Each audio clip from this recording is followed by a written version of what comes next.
हम संगीता ठाकुर स्वागत करे छी अपन यूट्यूब चैनल मिथिला के नगरिया में। आई के एहि वीडियो में मौनी अमावस्या के दिन करऽ वाला कुछ उपाय के चर्चा करब।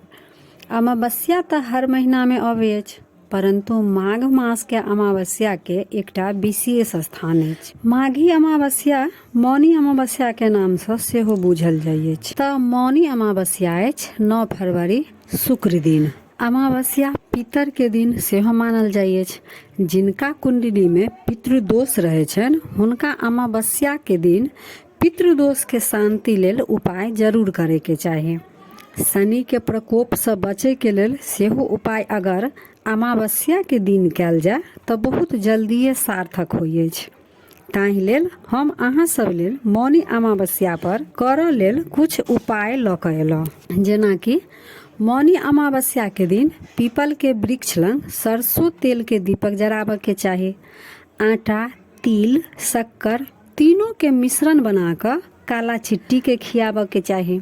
आ जिनका जीवन में बहुत परेशानी आबि रहल अछि तऽ अपन छाया दान करे के चाही। छाया दान केना कैल जाइ अछि तऽ एकटा पीतल या कांसा के कटोरा में सरसों के तेल भर कऽ आ ओहि में एकटा सिक्का राखि कऽ ओहि तेल में अपन चेहरा देख कऽ ओ तेल कटोरा सहित केकरो दान दऽ दियौ, आ नहीं तऽ शनि मंदिर में जाकर ओ कटोरा राखाउ।